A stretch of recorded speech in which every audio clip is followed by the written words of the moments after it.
Greetings, Skull Incarnate bringing you all the latest indie gaming goodness.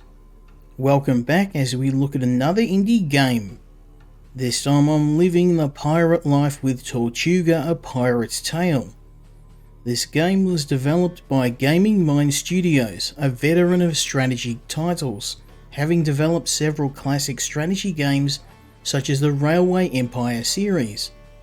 It was published by Calypso, who are responsible for the Commandos Remastered series, which I've also reviewed.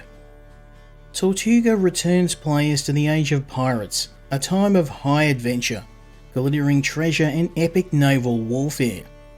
The game provides a mix of trading, questing, exploration and combat, allowing players to choose how they will become the king of pirates. Over the years, Calypso have created some of my favourite sea trading games, such as Patrician and the Port Royale series. But Tortuga is their first attempt at a specifically pirate-themed game. So I was delighted when they reached out for me to review Tortuga. Please note that while Calypso provided me with a PlayStation copy of Tortuga, some of the footage used for the review comes from the PC version, due to my television dying halfway through the review. Tortuga follows the story of an unnamed pirate captain who takes to the seas with a stolen ship, a crew of buccaneers hungry for adventure, and dreams of finding a lost Spanish fleet. From here, you need to determine how to navigate the dangers of the open sea, steal the gold and work out how to live long enough to spend it. The game's story is hardly original, but the real strength of Tortuga lies in its gameplay. The game takes several cues from other classic RPGs like Mount & Blade, as well as Calypso's previous games, with the player given complete freedom to decide how they make their legacy.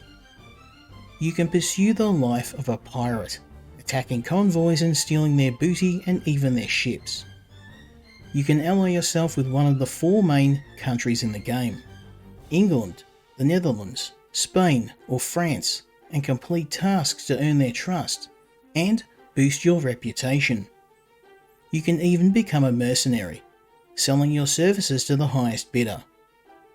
Finally, Tortuga takes inspiration from Calypso's Port Royale series, with a trading system allowing you to travel between various settlements, amassing a fortune via buying and selling valuable commodities like jewelry, alcohol, and artwork.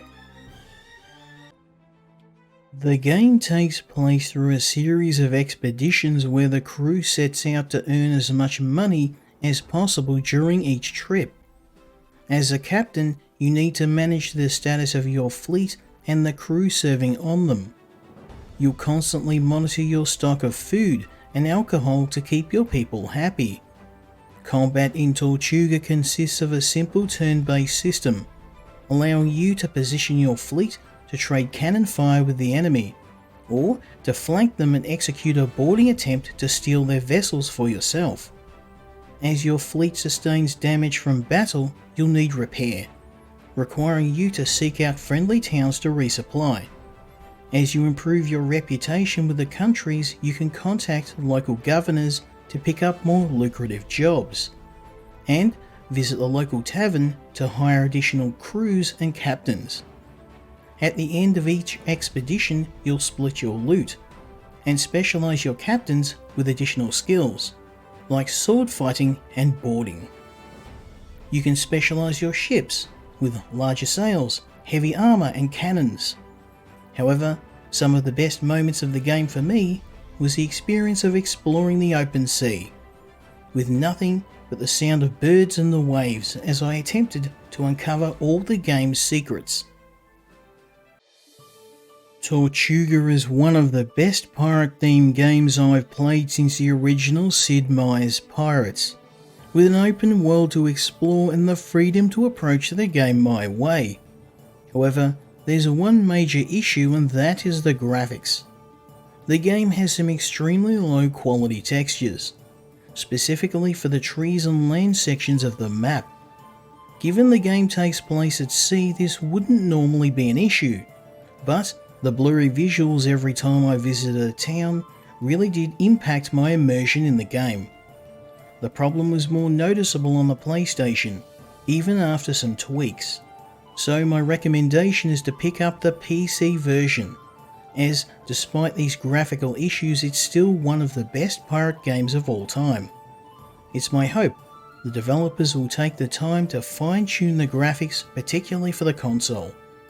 I hope you enjoyed this review of Tortuga: A Pirate's Tale, and if you did, I'd appreciate a like and a subscribe as it really helps the channel.